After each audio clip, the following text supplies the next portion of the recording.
नमस्कार। कार्यक्रम सामाजिक सरोकार में आप सभी का स्वागत है, वंदन है, अभिनंदन है। जी हाँ, जैसा कि आप जानते हैं, इस कार्यक्रम में हम आपकी मुलाकात हमेशा ऐसी शख्सियत से करवाते हैं जो समाज में अपना महत्वपूर्ण योगदान दे रहे हैं। और आज का ये हमारा कार्यक्रम बहुत ही खास है क्योंकि आज इस कार्यक्रम की शुरुआत हम आप सभी को शुभकामना देने के साथ करना चाहते हैं। जी हाँ, शुभकामनाएं हैं। भोपाल हमारी जो सिटी है वो स्वच्छता में नंबर 5वें स्थान पर है और कोशिश तो यही है कि नंबर 1 भी जल्दी ही हो। इसलिए आज हमने अपने स्टूडियो में स्वच्छता पर बात करने के लिए यहाँ आमंत्रित किया है नगर निगम अध्यक्ष श्री किशन सूर्यवंशी जी को। बहुत बहुत स्वागत है आपका हमारे इस कार्यक्रम में। और आप सभी को बताना चाहूँगी कि किशन जी नगर निगम अध्यक्ष तो हैं ही, साथ ही बहुत ही अच्छे मोटिवेशनल स्पीकर भी हैं और बहुत ही उम्दा वक्ता भी हैं। तो आइए चर्चा की शुरुआत करते हैं। किशन जी, सबसे पहले तो आपको बहुत बहुत बधाई क्योंकि ये आपके ही जो प्रयास हैं उसका परिणाम है कि आज हमारा भोपाल शहर जो है 5वें नंबर पर आया है और बहुत ही गौरवान्वित करने वाली बात है और प्रयास तो निरंतर चल रहे हैं। जी पूर्वा जी, धन्यवाद आपको। और मैं इसके लिए भोपाल के हमारे नागरिकों को भी धन्यवाद देना चाहता हूँ। हमारे नगर निगम के स्वच्छता मित्रों को धन्यवाद देना चाहता हूँ जिनके प्रयासों से, सतत प्रयासों से भोपाल देश की स्वच्छतम राजधानी में शामिल हुई है और हम 5 स्टार रैंकिंग की उसमें शामिल हुए हैं। जी निश्चित रूप से स्वच्छता एक ऐसा विषय है कि इसमें हमें प्रतिदिन, प्रति मिनट बल्कि कहूँ कि स्वच्छता जैसे विषय पर फोकस करते हुए अपने व्यवहार को रखना पड़ेगा। महात्मा गांधी जी ने कहा है कि स्वच्छता हमें अपने व्यवहार में लानी पड़ेगी। उसी बात को अंगीकार करते हुए भारत सरकार के यशस्वी प्रधानमंत्री नरेंद्र मोदी जी ने जब स्वच्छता अभियान की शुरुआत की तो आप देखिए कि स्वच्छता अभियान का लोगो महात्मा गांधी जी का चश्मा ही रखा गया है। बिल्कुल। और प्रधानमंत्री जी ने उस समय स्पष्ट तौर पर एक बात को बहुत जोर दे के कहा था कि इन चश्मे से महात्मा गांधी जी पूरे देशवासियों को देख रहे हैं कि वो अपने देश को स्वच्छ रखने में अपनी भूमिका का निर्वहन कैसे कर रहे हैं। तो पूरे भारतवासी अपने अपने क्षेत्र में, अपने व्यवहार में इस बात को लाएं कि हमें अपना शहर, मोहल्ला, गांव स्वच्छ रखना है। निश्चित रूप से हम अपने क्षेत्र को अगर स्वच्छ रखेंगे तो स्वस्थ हम स्वाभाविक रूप से रहेंगे। तो मैं शहरवासियों को बधाई देता हूं कि राजधानी वासियों ने विशेष अपना एक प्रकार से परफॉर्मेंस दे करके राजधानी को स्वच्छतम राजधानियों में लगातार शामिल रखने के लिए और उसकी स्टार रैंकिंग में सुधार के लिए लगातार काम किया है। हमारे स्वच्छता के मित्र, चाहे ठंड हो, गर्मी हो, बारिश हो, धूप हो, कैसे भी मौसम हो, आप देखेंगे कि हमारे स्वच्छता के मित्र बिल्कुल सेवाभावी तरीके से भोपाल शहर को क्लीन रखने के लिए अपना बहुत महत्वपूर्ण योगदान देते हैं। उसी का परिणाम है कि आज हम 5 स्टार रैंकिंग में हैं और देश की स्वच्छतम राजधानी में है। जी बिल्कुल। हम सभी जानते हैं कि जब भी हमारी नींद खुलती है आजकल गाड़ी वाला आया घर से कचरा निकाल, ये गाना सभी लोगों की जुबान पे चढ़ चुका है और सबको पता है कि सफाई मित्र आते हैं और हमारी कॉलोनी, हमारे घर के आसपास स्वच्छता का जो श्रेय है उनको जाता है। आप हमारे 5वें स्थान पर आने का सबसे ज़्यादा श्रेय किसको देना चाहेंगे किशन जी? निश्चित रूप से मैं स्वच्छता के मित्रों को ही इसका श्रेय देना चाहूँगा क्योंकि वो जिस सेवा भाव के में लीन होकर के, सेवा भाव में लीन होकर के इस काम को करते हैं और दिन प्रतिदिन पूरी मेहनत से, ईमानदारी से शहर को सफाई रखने में अपना योगदान देते हैं, वो अभूतपूर्व है। मैं हमारे सभी जनप्रतिनिधियों को भी बधाई दूंगा, महापौर जी, हमारे सभी MIC के मेंबर, सभी पार्षद, भोपाल शहर में काम करने वाले सभी सामाजिक सरोकारों से संबंध रखने वाले लोग, हमारे भोपाल के नागरिक, मैं सभी को बधाई देना चाहूँगा कि आप सबके प्रयासों से ही भोपाल देश की स्वच्छतम राजधानी में शामिल है। निश्चित रूप से हमें और बेहतर करना है क्योंकि स्वच्छता कंटिन्यू प्रोसेस का पार्ट है। बिल्कुल। स्वच्छता एक दिन का विषय नहीं है, स्वच्छता एक महीने का भी विषय नहीं है और स्वच्छता केवल अवार्ड सेरेमनी तक का भी विषय नहीं है। स्वच्छता प्रतिदिन का विषय है। हमें प्रतिदिन अपने व्यवहार में इस बात को स्थायी रूप से अब लाना होगा कि हमें यहाँ वहाँ ना गंदा करना है ना करने देना है। बिल्कुल सही कहा आपने। और अगर हम स्वच्छ रहेंगे तभी स्वस्थ भी रहेंगे। किशन जी, क्या ऐसे मापदंड होते हैं जिसका निर्धारण रख के स्वच्छता के जो पैरामीटर्स हैं वो डिसाइड किए जाते हैं? और जैसा कि हम अभी 5वें स्थान पर हैं, किन किन मापदंडों पर रहकर इसकी गणना की जाती है? स्वच्छता के जो मापदंड हैं वो अलग अलग मापदंड हैं जी। कि शहर से जो कचरा कलेक्ट हो रहा है उस कचरे से भी आप क्या यूज कर रहे हैं, मतलब आप ये कहेंगे कि जो रॉ मटेरियल है उस रॉ मटेरियल से भी रियर मटेरियल आप कैसे तैयार कर रहे हैं, जी। ये भी एक पॉइंट्स है। तो आप देखेंगे शहर से प्रतिदिन हजारों टन जो कचरा इकट्ठा होता है उससे हम आदमपुर में जो डंपिंग एरिया है उस डंपिंग एरिया में हम ब्रिक्स बनाने का काम भी कर रहे हैं, हम जैविक खाद बनाने का काम भी कर रहे हैं, हम चारकोल बनाने का काम भी कर रहे हैं। तो मैं ये कह सकता हूँ कि हम शहर से जो कचरा कलेक्ट हो रहा है उस कचरे का हम नया ढेर नहीं बना रहे हैं, नया पहाड़ नहीं बना रहे हैं, बल्कि उसके निष्पादन पर भी काम कर रहे हैं। एक ये है। दूसरा, रॉ मटेरियल से रियर मटेरियल कैसे तैयार किया जा सकता है। जो हमें लगता है कि अनुपयोगी वस्तु है पर समाज के लिए वो उपयोगी साबित हो सकती है और दूसरों को प्रेरित करने का काम भी कर सकती है, वो भी उसमें एक बिंदु है। तो आप देखेंगे कि अटल पथ पर दुनिया की सबसे बड़ी रुद्रवीणा नगर निगम भोपाल ने इंस्टॉल की है और वो पूरी तरह से जो अनुपयोगी लोहा होता है उससे तैयार की गई है। तो ये एक अनुपम उदाहरण है कि और रोशनपुरा पे आप देखेंगे तो एक रेडियो हमने इंस्टॉल किया है। तो ये अलग अलग पैरामीटर से, अब आदमपुर जो पहले अभी भानपुर खंती जो पहले कभी कचरे का पहाड़ हुआ करती थी जी। आप देखेंगे कि आज उस पहाड़ को हमने एक खूबसूरत पार्क के रूप में तब्दील कर दिया है और शहरवासी वहाँ पर जाकर के सेल्फी लेते हैं, पिकनिक करते हैं। तो हमने भोपाल शहर को कचरा मुक्त शहर भी बनाया है। बिल्कुल बिल्कुल जी। और डोर टू डोर की व्यवस्था हमने बहुत पुख्ता की है। आज भोपाल शहर के प्रत्येक कोने में भोपाल नगर निगम का हमारा कचरे का वाहन जो अलग अलग मीटर्स पे कचरा कलेक्ट करता है, गीला कचरा अलग, सूखा कचरा अलग, ऐसे वाहन शहर के प्रत्येक मोहल्ले में जाते हैं। तो ऐसे सभी पक्षों पर हमने बहुत बेहतरी से काम किया है। उसका परिणाम है कि आज भोपाल नगर निगम बहुत अच्छा काम कर रही है और शहरवासियों के सहयोग के उसमें भरपूर सहयोग है। जी बिल्कुल। निश्चित तौर पर भोपाल की खूबसूरती बहुत ही प्यारी है और कहते हैं जब लोग यहाँ आते हैं तो रम जाते हैं। यहाँ की खूबसूरती, सुकून देखकर उन्हें लगता है कि नहीं भोपाल में ही बसा जाए। वैसे भोपाल में बहुत सारे नवाचार किशन जी आपने किए हैं। पिग फ्री सिटी का भी श्रेय जो है आपको जाता है। उसके बाद असंसदीय शब्दावली को लेकर भी जिस तरह से आप कार्य कर रहे हैं और स्वच्छता और खूबसूरती तो है ही, इस पर भी हम चाहेंगे कुछ प्रकाश डालें और क्या नवाचार अभी संचालित हैं। पूर्वा जी, स्वच्छता हर क्षेत्र में होनी चाहिए। जैसा प्रधानमंत्री जी भी कहते हैं कि ऐसी कोई फील्ड नहीं है जहाँ पर स्वच्छता विषय नहीं रखती, महत्व नहीं रखती हो। तो स्वच्छता हर जगह होना चाहिए। तो सफाई भी स्वच्छता का विषय है, तो राजनीति में भी स्वच्छता हो। बिल्कुल।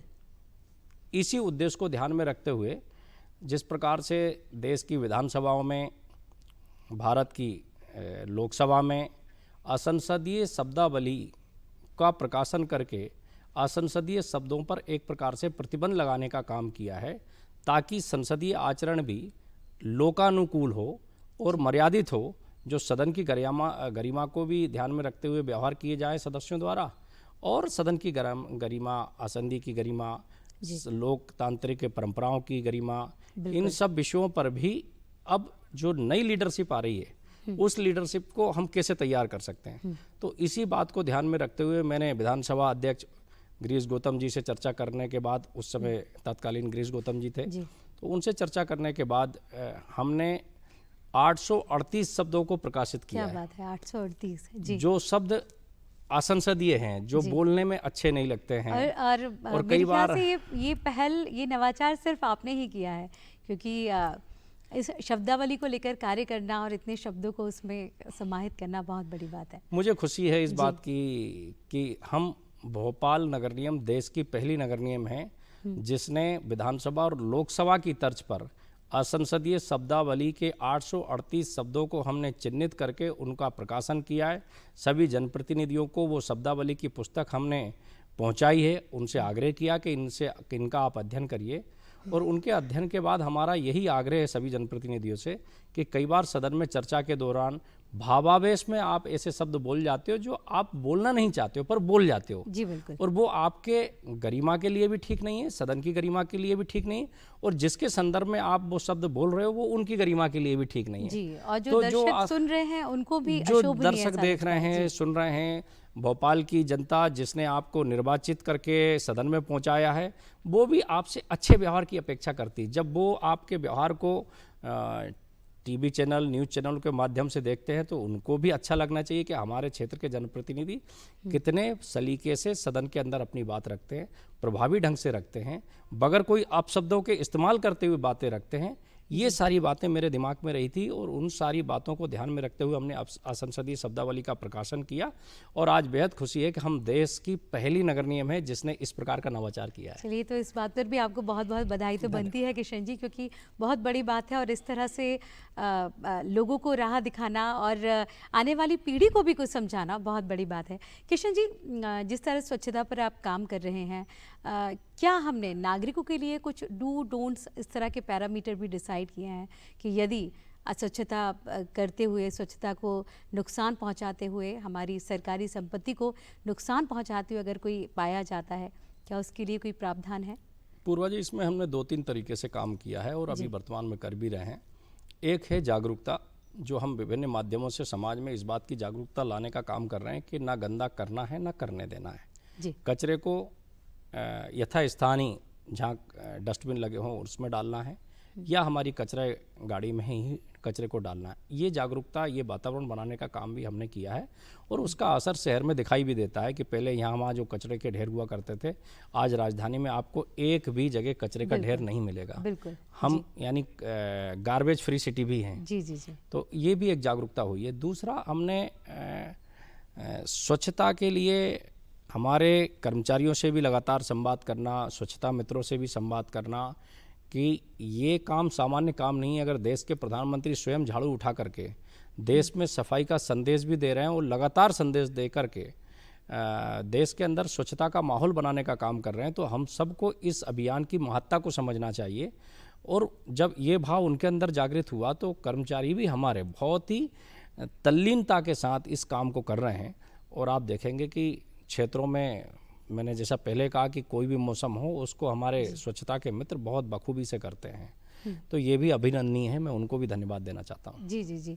और नागरिकों के लिए अगर कभी ऐसा लगता है, नागरिकों के लिए पूर्वा जी, चाहे किशन जी, हाँ, नागरिकों के लिए तो मेरा सभी आपके माध्यम से भी मैं आग्रह करता हूँ कि शहर में रोकने टोकने की भी आदत हमें और अधिक बढ़ानी पड़ेगी। जैसे अन्य शहरों में कोई अगर बाहर से टूरिस्ट भी आता है, कोई घूमने आ रहा है और वो भी अगर यहाँ वहाँ कभी कचरा फेंकता है, रोड पे फेंकता है, तो शहर वासियों को भी ये रोकने टोकने की आदत लानी चाहिए कि आप ऐसे नहीं करिए, कहीं भी कचरा मत फेंकिए, वहाँ डस्टबिन लगा है, उस डस्टबिन पर आप कचरा डालिए। ये हमें कंटिन्यू इस स्वभाव को बना के रखना पड़ेगा। और निश्चित रूप से शहरवासियों ने इस पर काम भी किया है, मैं ये कहूँगा। फिर दूसरा, कुछ व्यापार ऐसे हैं जो गंदगी फैलती है, तो आप देखेंगे कि चाहे नॉनवेज की दुकानें हैं तो उनको हमने कवर्ड करके वो भी सफाई का एक बड़ा काम किया है। दूसरा, कुछ कबाड़ी से जुड़े हुए काम होते हैं तो उस पर भी हमने बहुत कंट्रोल किया है।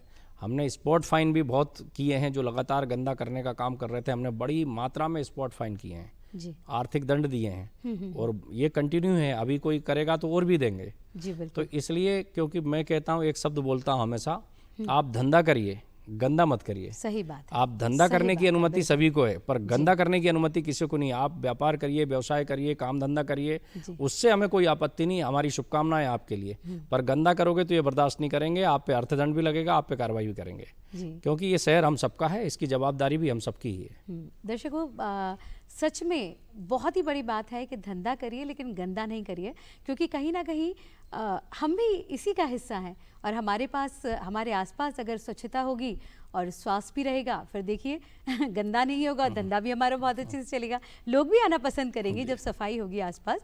Kishan ji, pig free city के बारे में तो हमारे नागरिक बहुत अच्छे से जानते हैं कि अब जो है जहाँ भी देखो स्वच्छता का आलम रहता है और कहीं भी पिग जो है वो घूमते हुए दिखाई नहीं देते हैं। लेकिन जैसा कि आप जानते हैं कि आजकल कुत्तों का या डॉग्स का जो मुद्दा है वो एक थोड़ा सा हलचल मचाए हुए है। शहर में कई जगह जो है पेट लवर्स हैं, उनको लेकर आवाज़ भी उठा रहे हैं कि नहीं, उनको कुछ नहीं बोलना चाहिए। एक और नगर निगम जो है अभियान चला रही है कि लोगों के साथ हादसे ना हो। कुछ हादसे भी हमें सुनाई दिए हैं, उसके बारे में भी हम आपसे बात करना चाहेंगे। पूर्वा जी, जब हमने पिग फ्री सिटी का संकल्प लिया, निगम की टीम के साथ बैठ के मैंने उस टीम को आदेशित किया कि हमें शहर को पिग फ्री बनाना है। तो ये बहुत बड़ा चैलेंज था हम सभी के सामने, क्योंकि लगभग 52 व्यवसायी ऐसे थे जो शहर के अंदर सूअर पालन का व्यवसाय कर रहे थे जी। ये हमें भी ध्यान में नहीं था, किसी के ध्यान में नहीं था। सबको ये लग रहा था कि जंगली सूअर हैं और ये सामान्य रूप से शहर में छूटे हुए हैं जी। पर जब ये बात ध्यान में आई कि ये तो पूरा प्रॉपर एक बिजनेस चल रहा है, तो फिर इन लोगों को भी बुलाया मैंने। माता मंदिर के मेरे ऑफिस में सब लोग आए और मैंने इनसे भी आग्रह किया कि देखिए, आप लोग भी इस शहर के लोग हैं। आज एक शहर दूसरे शहर से स्वच्छता की प्रतिस्पर्धा कर रहा है, हमें उसमें आपका भी सहयोग चाहिए। आप शहर में अगर सूअर ऐसे पालने का काम करोगे तो गंदगी का अंबार लगा रहेगा, एक्सीडेंट का कारण बनता है, बीमारी का कारण बनता है। इसमें हमें बहुत आपका सहयोग चाहिए और सहयोग तो आपको करना पड़ेगा, नहीं तो नगर निगम कार्रवाई करेगी। दोनों तरह की बातें थी और बहुत सख्ती से फिर हमने उस पर काम भी किया। और मुझे खुशी है कि उस व्यवसाय से जुड़े हुए लोगों ने भी कहा कि हाँ, ये शहर हम सबका है, हम सबकी भी ड्यूटी बनती है। इसलिए हम अपने व्यवसाय को शहर से आबादी से दूर अन्यत्र इसको स्थापित कर रहे हैं की प्रोसेस एडॉप्ट करते हैं और उन्होंने उसमें हमें सहयोग किया है।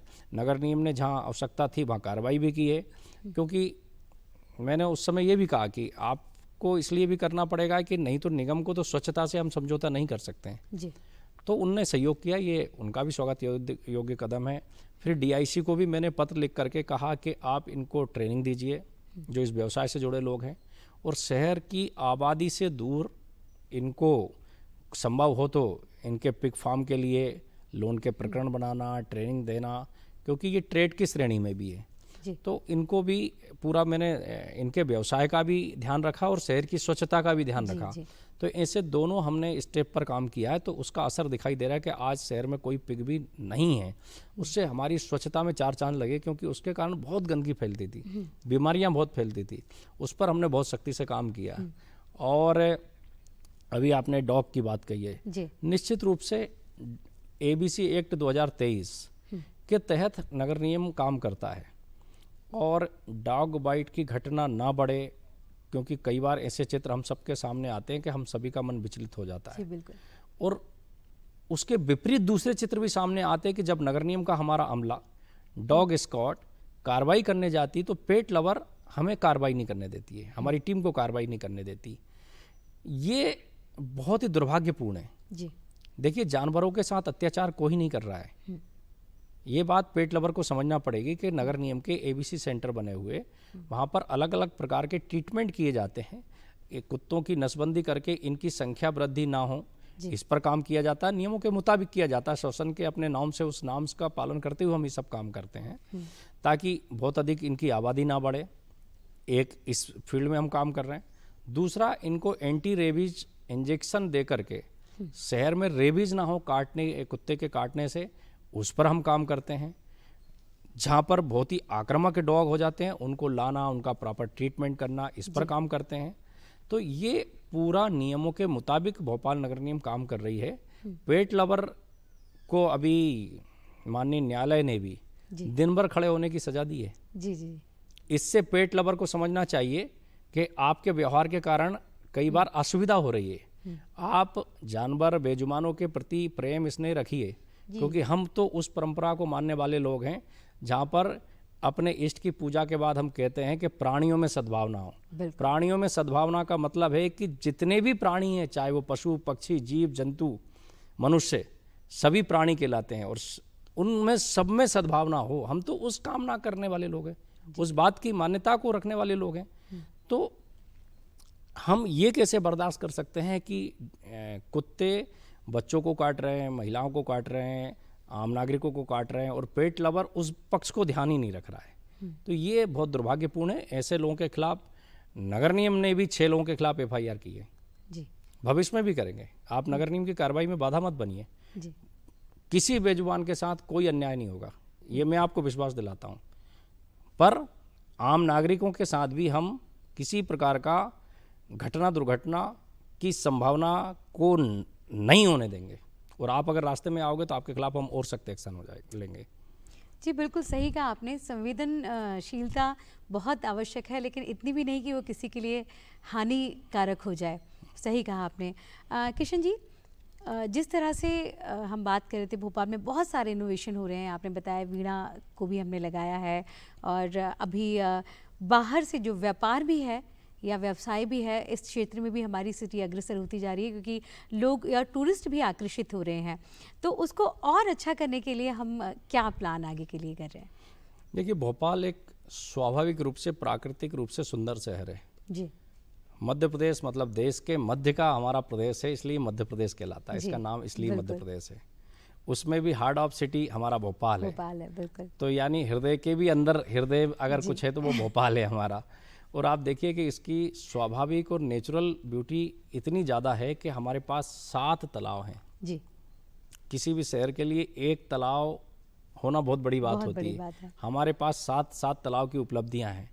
हमारे पास स्टेयरनुमा तालाब है, जैसे सीढ़ियों का शेप होता है वैसे तालाब हैं। मुंशी हुसैन खां का तालाब, ताजुल मसाजिद का। और ये आप देखिए कि वहाँ पर नगर निगम जो इंक्रोचमेंट हुआ है, उस इंक्रोचमेंट को भी हटाने के लिए हम सख्ती से काम कर रहे हैं। तो हमारी जो प्राकृतिक सुंदरता और धरोहरें हैं उनको भी संरक्षित करने का काम नगर निगम कर रही है। भोपाल के आम नागरिकों के अंदर एक बहुत अच्छी बात है कि वो प्लांटेशन को लेकर के बहुत जागरूक हैं। जी बिल्कुल। और आप देखेंगे कि शहर के लोग लगातार, उनको जब भी अवसर मिलता है, कहीं न कहीं वो पेड़ पौधे को लगाने का काम जरूर करते हैं। और ये हमारे भोपाल वासियों की खूबसूरती है, उनकी तारीफ है कि वो वृक्षारोपण उनके स्वभाव का हिस्सा है। और उसी का परिणाम है कि भोपाल में हरियाली पर्याप्त है। हमारे पास तालाब भी हैं, हमारे पास पहाड़ भी हैं, हमारे पास प्राकृतिक रूप से हरियाली भी बहुत है। और हम जब ऊपर से इसका व्यू देखते हैं शहर का, तो हमें कोई भी इमारत नहीं दिखाई देती, केवल और केवल पेड़ दिखाई देते हैं, हरियाली दिखाई देती है। ये इस शहर की खूबसूरती है। और इस खूबसूरती को हम सब कंटिन्यू और कैसे कर सकते हैं, इसमें केवल सामाजिक संस्थाएं या केवल सरकारी विभाग के प्रयासों से ये ठीक हो जाएगा ऐसा नहीं है। भोपाल के नागरिकों को और अधिक प्रभावी ढंग से काम करना होगा, हम सबको काम करना होगा, क्योंकि ये शहर हम सबका है। कुछ काम हम सभी के होते हैं। जी बिल्कुल सही कहा आपने। अगर अच्छाई की शुरुआत हमको करनी है तो सबसे पहले अपने घर से, उसके बाद अपने मोहल्ले से करनी चाहिए। तभी हम जो है धीरे धीरे अपना शहर, फिर अपना प्रदेश और फिर अपना देश, सभी को अग्रसर कर पाएंगे। किशन जी, बहुत सारे प्रयास आप कर रहे हैं। निश्चित रूप से नागरिकों की भी भागीदारी है। और भोपाल को अगर कहा जाए तो भगवान की देन है खूबसूरती, लेकिन उसमें 4 चांद लगाने का जो कार्य है वो आप लोग कर रहे हैं। मैं चाहूँगी कि नागरिकों की सहभागिता आपके साथ ही है, लेकिन और अधिक से अधिक कैसे लोग हमसे जुड़ते जाएं और ये जो खूबसूरती का कारवां है आगे बढ़ता जाए, इसके लिए एक प्यारे से संदेश के साथ हम अपने कार्यक्रम का समापन करना चाहेंगे। मैं शहरवासियों से आग्रह करता हूं कि इस शहर को और अधिक खूबसूरत बनाने में, स्वच्छ बनाने में और देश की नंबर 1 स्वच्छ शहर में हमें शामिल करने के लिए आप सभी के भरपूर सहयोग की आवश्यकता है। और ये जैसा महात्मा गांधी जी ने कहा था कि स्वच्छता हमें अपने व्यवहार में लानी पड़ेगी, तो हम सबको अपने व्यवहार में स्वच्छता प्रतिदिन लानी चाहिए और उससे ही हमारा शहर अच्छा होगा। हरियाली के प्रति आप लोगों की जागरूकता अभूतपूर्व है, ये जागरूकता बनी रहे। वृक्षारोपण का स्वभाव हमारे स्थायी रूप से बना रहे, स्वच्छता हमारे स्वभाव में स्थायी रूप से बनी रहे। इसके लिए मैं आप सबको धन्यवाद भी करता हूं और आग्रह भी करता हूं कि भविष्य में भी हमें इस प्रकार का व्यवहार स्थायी रूप से बनाना है कि हम देश की स्वच्छतम राजधानी में शामिल होने के साथ साथ नंबर 1 स्थान पर भी आएँ और हरियाली भी बेहतर रहे। हमारे जो सार्वजनिक स्थान हैं, चाहे तालाब हो, चाहे पार्क हो, इनको भी खूबसूरत बनाए रखें। इसमें भी आप सबका सहयोग चाहिए।